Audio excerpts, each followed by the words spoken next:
Eh, alas 8 yung barko. Hindi ko alam kung aabot tayo. Gusto kong masabi sa mga kabsat kasi may mga nagtatanong kung paano daw pumunta dito. Ganda ba ganitong barko na to, kabsat? Maluwag. Magising tayong lahat, kabsat! Woo! Party people!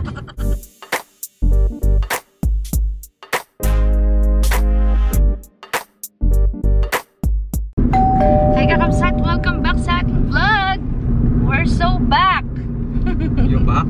I'm back. Hindi kasi may mga inasikaso tayo kaya medyo nadidelay yung mga vlog natin. Puro live ang nangyari. Nag-live po tayo kanina dun sa farm. Nag-iba tayo ng saging. Ito po yung karugtong niya. Nabanggit ko sa live na mayroon po tayong lakad. Dapat kaninang umaga pa po tayo nakaalis pero may mga inasikaso po tayo kaya para hindi masayang, sabi namin ni Kakabsot, biyahe tayo ngayong gabi para bukas masimulan natin yung ating mga lakad. Umalis tayo sa bahay ng mga 5:30 Kakabsat. Eh alas 8 yung barko, hindi ko alam kung aabot tayo, malaman. May pang alas 11 pa naman kung hindi tayo makaabot ng alas 8 sa alas 11. Kanina kumukulog at napakadilim ng paligid. Akala namin uulan, dito ang tuwa kami. Naudlot, hindi natuloy ang ulan. Nandito pa lang po tayo sa Turawan. 5:46 na po kakabsat. Kaya yun. Ano sis? Kaya mo po mag-drive? Kaya yan. Sipag yan kanina. Napagod, wala nang pahinga. Sabi ko mamaya magpahinga sa barko. Mamaya na lang ulit tayo mag-vlog kabsat pagdating doon. Kasi medyo nagdidilim na po kakabsat. Kakabsat, time check. Dumating kami ng 8. Ang biyahe pa nitong Montenegro ay 11:30 pa. Umalis na ng alas 8. So hindi tayo nakaabot ng alas 8. Yan. Pabagal-bagal pa tayo ng kilos kanina kabsat ay. Umalis kasi tayo halos mag 5:30 na kaya sabi ko kung hindi natin abutan, hindi mag 11:30 tayo. Ngayon kabsat, punta muna tayo doon. Tingin tayo ng ng makakain, panghapunan. Dito kami kumakain kapag bumabiyahe kami. May mga kainan po dito. Isa dito, tapos isa dun sa kabila dito. Tapos mayroon doon sa may pinakapapasok ng port. Pero dito kami kumakain kasi masarap, lutong bahay. Ngayon, pabalik na po tayo dun sa bilihan ng ticket. Para maghintay na tayo dun. Kasi mga 9 daw pwede nang bumili ng ticket. Tara na! Ura-urada, biglang dumating yung nagtitiket. 9:30. Oo, 9:30 nga. Eh, pila pala yun. Buti na lang tayong nauna. Nasa unahan, ang daming pasahero. Unahan sila nagsisingitan. Eh, buti na lang nasa unahan ng mga person. O, di. Pangalawa tayo, kabsat. Ang sasakyan natin? 11:30 pa. Kaya, 11:30 pa tayo dito maghihintay. Mga 11, yan. Pwede na tayong pumasok. Eto, Isla Simara yan, no? Iba? Oo. Oo nga, Isla Simara. Hindi na ako nakapag-vlog kanina. Alam nyo ba, kabsat, iba na yung dito. Magkatabi na di yung arastre, no? Dati umiikot pa ako para nagbayad ng arastre. Oh, hindi, yung una kasi kukuha. Ano ba meaning ng arastre, de? Yung terminal fee. Iba rin yung terminal fee, de. Yung kulay blue 20 yun. Sa mga kakabsat nating magtatanong, ano ba yung arastre? Gusto kong masabi sa mga kabsat kasi may mga nagtatanong kung paano daw pumunta dito. Kagaya ni sir, parang galing sila sa ibang bansa, nag-message sa akin nakaraan. Halos iba ang procedure kasi kapag galing ka ng Batangas Port. Sa Batangas Port naman, dire-diretso ka lang pagpasok. Iba yung terminal fee na tag 10 pesos. Dahil kumuha ka ng arastre, iba rin yung counter. Ito yun 129 binabayaran pag dito ka galing. Pag sa Batangas Port naman, dire-diretso ka lang kapag pasok mo ng port. Mayroon ng madadaanan doon na yung titimbangin. Pero hindi ka natitimbangin, mga truck lang, malalaki lang yun. Nandoon na mismo sa para siyang toll. Parang toll na din. Babayad ka doon ng 100. Ilan nga? 59? Depende sa sasakyan. Pag ganito sa amin kasi 159. 159. Mas mahal dito sa naman 129 pagka palabas ka. Mas mahal sa Batangas Port. Yun. Kasi may nagtatanong sa atin na kakabsat. Gusto nilang pumunta dito, galing sila ng ibang bansa. Pero kung nasa Batangas sila, kailangan sabihin nila saan sila pupunta kasi sa Batangas maraming barko. May Tinatanong may naman yung security, yung nagche-checkpoint dun kabsat bago ka pumila. Sasabihin kung saan ka. Pag sinabi mo dito, kunyari papunta ka dito sa amin, Abradi Ilog Port, sasabihin sa'yo kung saan ka pipila na lane. May mga lane kasi yun. Tapos dun na, hintay ka na lang dun ng maniningil.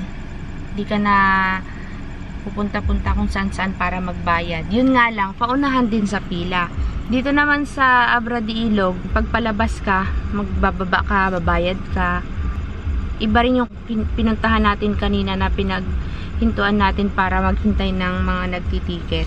Kasi Marami kasi, di ba de? Kasi dito dapat unang booking bago ka maka-entrance. Kailangan may ticket. Sa Batangas, mauna arastre bago ka makapasok ng booking. Tapos doon ka nasisingilin sa loob ng lane ng ticket. Dito naman, pag palabas ka, kailangan mo munang magkaroon ng ticket bago ka kukuha ng arastre. Kaya pagka ganyan, dapat 1 hour before nandito ka na. Oo. Kasi pag nahuli ka, nakando ka sa likod. Kaya pangalawa tayo sa papasok. Sa sasakyan naman, kung mga ganito kalaki, pati yung kagaya kila Tito Rod, di ba, parehas lang. Ang binayaran ko 3,400 something. Ako kasi pasahero na ako kabsat, si driver lang ang libre, so nasa 500 di ko mula 2,860 yung aming sasakyan plus ako, may bayad ako sa barko. Ibig sabihin, siya walang bayad sa barko. Tapos itong sasakyan ay 2,860. 570 ang pasahero. Dito naman sa Montenegro, kapag dito ka sumakay, may free sa labas na mga upuan sa barko hakabsat. Yung parang public area. May private yung air condition. May additional na 50 pesos. Pag sa Montenegro, mayroon din naman na Roro. Kasi yung pila natin nasa pinakaunahan kanina yung ticketing booth ng Montenegro, sumunod Roro, sumunod yung Isla Simara. Yan. Pag sa Roro, ano lang talaga yon, upuan, open area siya. Isla Simara, may mga upuan na public. Pero pag pumasok ka sa mga aircon na parang room, VIP room tawag nila, dalawang klase kasi yun eh. Magkano yung inad natin nung na-try nating sumakay? 500? 400 plus? 400 plus. Parang 400 plus yun. Kaya mas pinipili namin sumakay sa Montenegro kasi ang aircon, 50 lang. Oo. At saka sakto lang sa Isla Simara, sobrang lamig. Alam niyo naman ang mga first Sunday sanay sa sobrang lamig. Saktuhan lang. Yun lang. Anong oras tayo darating, de? Anong? 11:30 na? Kung 11 ba nakalagay doon? 11:30? Kung 11:30 tayo aalis, 1:30 or 2 o'clock. 2 and a half. Kasi halos 2 oras, depende sa takbo kabsat. Pero sa experience namin dito, mga 2 hours lang siya. Nasa Batangas Port na tayo. Pag Montenegro, mabilis. Mabilis. May ibang barko na 3 oras. Pero ito mabilis siya. Yun lang. Tinatanong ni sir pala kung ano daw ba yung papeles na dadalhin pag pupunta dito. Sabi ko, basta kompleto yung papel ng sasakyan. Tapos, syempre, dapat may ID din yung driver kasi minsan may checkpoint, din natin license. alam. Tsaka lisensya. Ayan. Hindi kasi may mga time na minsan hihingi ng Port Authority ang ORCR. Tapos, tsaka yung license. Pero pagka minsan, hindi naman, katulad mga pero by chances, minsan dati kasi hinihingi. Pinapasa ko pa yung registration o RCR. Ngayon hindi na. Pero para safe at walang hassle sa biyahe, dapat kompleto dalhin na lang. Oo, kasi may HPG din dito. May checkpoint. Oo, lalo na sa Sablayan. LTO, may LTO checkpoint. Sana mapanood ni sir ito kasi nagtatanong siya. Ngayon po sir ay palabas po kami ng Abradi Ilog. So pagka pabalik kami dito, magbablog pa rin ako para makita ni sir, mag-guide din kayo. Sana mapanood nyo po. Pero sasabihin ko kay sir na panoorin niya tong vlog. Yun lang. At maghihintay tayo ng 1 oras. 1 oras. Kasi 11 papasok na tayo dahil 11:30 yung alis. Kasi magti-10 na po.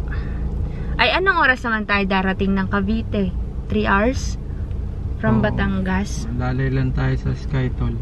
Sa toll tayo sasakay. Dadaan. Kasi hindi tayo pwede sa Jokno. Star Toll pala, sorry. Hindi tayo pwede sa Jokno, madilim. Kung gusto nyo magtipid, katulad ginagawa namin. Sa Jokno, kahit dumaan Jokno, walang kahit toll. Bayad. Libre, open. Kasi medyo may magastos din yung patol-tol na din, no? Sayang. Pag kabisado, sayang din. Labas-pasok. Basta dire-diretso lang. Ang pinakadulo, kung galing ho kayo ng South Super Highway, pinakadulo niyan, diretso nyo lang, papuntang Batangas, ang Port Batangas Pier. Maganda rin naman di ba sa Jokno kasi marami kang makikitang view at saka lalo na pag umaga, kita mo yung overlooking. Gusto mong makita yung kalooban ng Batangas. Hindi naman todo pero Taal makikita mo. Makita mo yung view, makakadaan ka ng Tagaytay. Maganda kung galing ka ng Cavite pero pag galing ka pa ng Maynila kapasok ka ng Cavite, pwede malayo naman. Na. Pwede naman. Kawawa yung magdadrive. Carmona. Pero kung nasa South Super Highway ka, pinanindigan mo na yung toll gate, toll pay, ay dumiretso ka ng Star Toll. Yun lang. Hindi ka naman, basta dire-diretso lang Star Toll, pinakadulo. Yun na. Maliwanag po kaya yung paliwanag ko sa mga bayarin pagka kasi may mga nagtatanong nakakabsat ay para at least malaman nila yung paano tayo nagbabiyahe. Magulo si Roman. Pagka gusto nyo malaman paano pagpunta ng Sablayan, Occidental Mindoro, gaya ng sinabi ko, sundan lang yung guhit. May karatula naman. Tapos, po.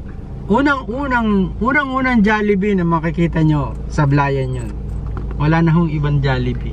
Di kasi ako makapag-live ng dire-diretso pagkagaling sa atin. 3 hours yun, kabsat. Kasi nga, walang signal yung ibang parte na dadaanan mo. Bundok. Ayan ang barko natin. Parating pa lang siya. Tanda na yan. Madilim po, kabsat. Buksan natin. Yun. Yan o. Bilis yan. Yan pa lang siya. Hindi pala ang sasakyan natin ngayon. Ang binigay sa atin ay Binibining Coron. Pero Montenegro pa rin siya, di ba, De? Di ba aircon yan? Oo. Ano nga lang siya yung mga upuan. Hindi siya yung kagaya dun sa Montenegro na may pahaba. Pero din, yung mga harap-harapan na upuan, naalala mo nung sumakay tayo, Binibining Coron. Galing yan sa... yung may 7-Eleven. Oo, sa Oriental. Galing sa Oriental. Let's go. Yun, kabsat. Papasok na tayo ng barko. Yan. Jarifaban. Gamit ko pa ang GoPro, kabsat, kaya medyo parang malabo at maliit. Kasi madilim. Yun. Oops. Malaki po itong barko na to, kabsat. Montenegro pa rin palang may hawak dito din, ha? Kasi Montenegro yung nagsingil sa atin. Saan tayo? Dito tayo sa kanan. Walang hagdan dito, kaya pupunta tayo dun sa kabilang side. May hagdan ba ka dyan, De? Parang wala na.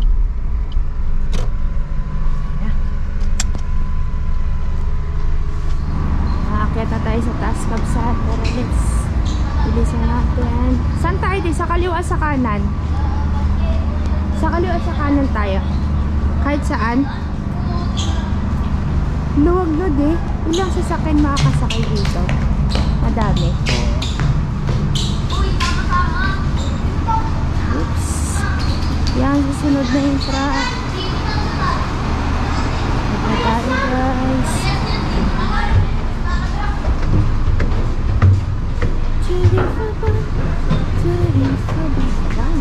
Ganda ba ganitong barko na to, kabsat? Maluwag. Maluwag.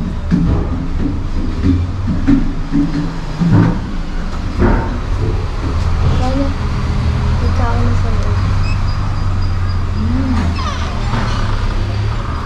Ganito, yung bukuan.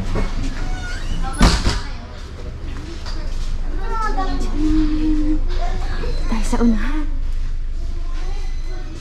Kitang-kita dito. Ay, saan mo gusto? Kaliwa, kanan? Kaliwa. Dito na tayo. Pasya ba tayo din? Oo, mahaba to. Tingnan nyo, kabsat. Haba kaya. Tingnan mo. Ayan po. Pwede matulog dito. Tapos. Wow! May labasan dito eh, para makaakyat ka dito. Kabsat, labas tayo. Yun oh. Tayo dito sa labas. Dito ka lang, de. Oo. Bye! Ay, nasa leg mo. See you. Ah.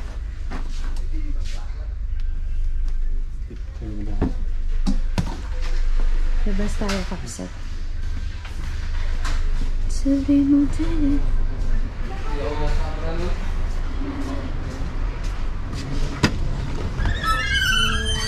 Yan, dito ang fire exit. Pwede kang pumunta dito, kakabsat, kasi yun o, viewing. Taran! Huling-huli sa akto.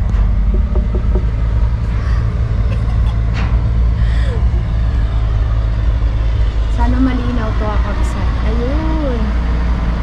Ayun yung Roro Master. Luwag. Ito yung deck. Doon tayo kanina nakapila. Tapos may daan din dito, kabsat.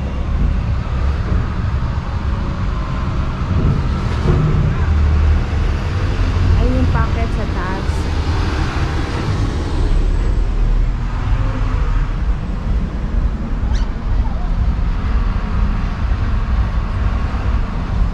Hindi masyadong maalon ngayon, kabsat. Kalmado yung ano, karagatan.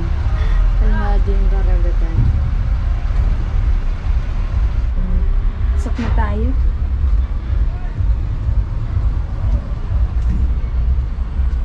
Yan yung packet sa mga tulugan ng crew. Pinaka-room ng mga crew. Tara! Balik na tayo. De, gusto mong bumili? May 7-Eleven po pala doon, kakabsat. Kaya pag nagutom kayo, mayroon kayong mabibilhan ng makakain. Okay, kakabsat, welcome back. Time check, 2:23 na ng umaga. Nakapag-vlog sa taas kasi nakatulog po ako. Atras mo, okay boss. Nandito na po tayo sa Angas Port. Nakakatakot kanina habang lumalabas ako, kabsat.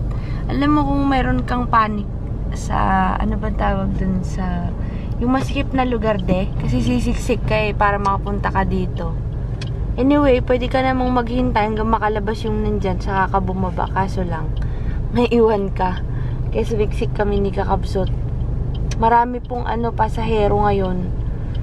Pag gagabi po, marami po palang pasahero. Puno tong barko, kabsat. May hagdan doon? Bakit may lumalabas doon, te? Meron. Ah, meron pala. Hindi natin nakita kanina. Nasa unahan kasi. Meron pala ditong babaan, kabsat.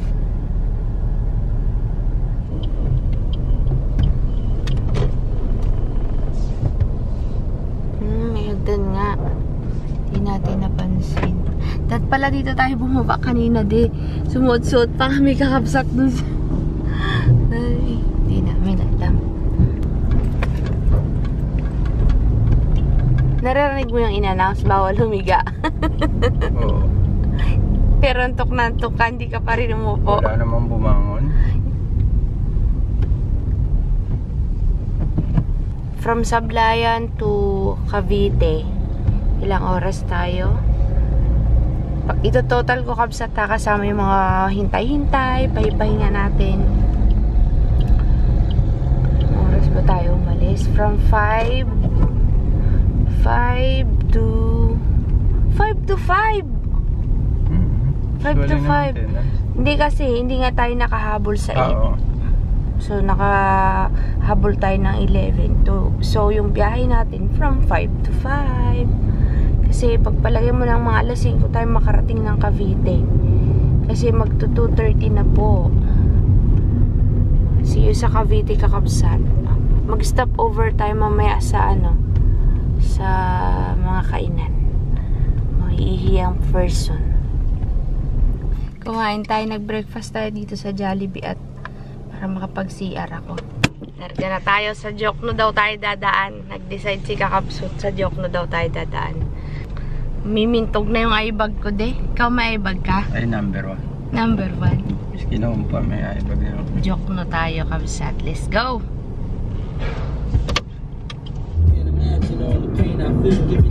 Magising tayong lahat, kabsat! Woo! Party people!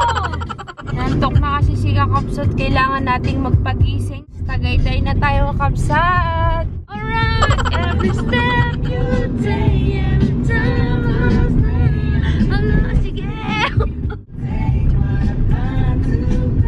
When this life is Traffic. over, Pag tayo, I know I'll see your face.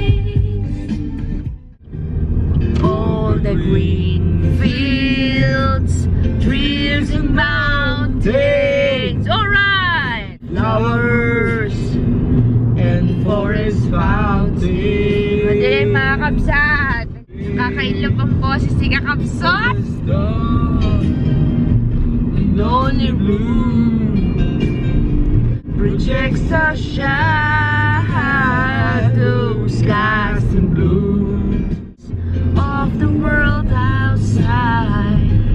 Thinking of the way Yung taho. Saan sa taho? Kabsat, inaantok na. Hintayin namin yung taho, yung favorite niya. At magtaho muna tayo habang tayo ay nagpapahinga. Inantok ka, de. Nahirapan kami sa Jokno kasi marami kaming kasabay na mga truck. Eh, mahirap mag-overtake dun kasi di ba maliit lang ang kalsada. Kaya medyo natagal lang kami. Ako din, inaantok na. Kaya kami ni Kabsot. Kunyari, nagko-concert kaming dalawa.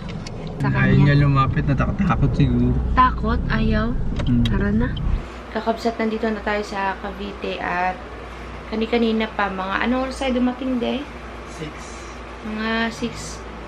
Kaso lang din ako nakapag-vlog kasi nagpahinga po. Antok na antok talaga, kabsat. Sabi ko mag-end ako ng vlog natin kasi may lakad tayo, panibagong lakad po yung pupuntahan natin ngayong hapon. At magkita-kita po tayo sa ating sunod na video, kabsat. Hanggang dito na lang muna yung vlog natin sa ating pagta-travel galing sa Sablayan. See you po sa ating sunod na video. Salamat po sa panonood. Sana nag-enjoy kayo sa ating pagbiyahe. Bye. Love you all. Mwah.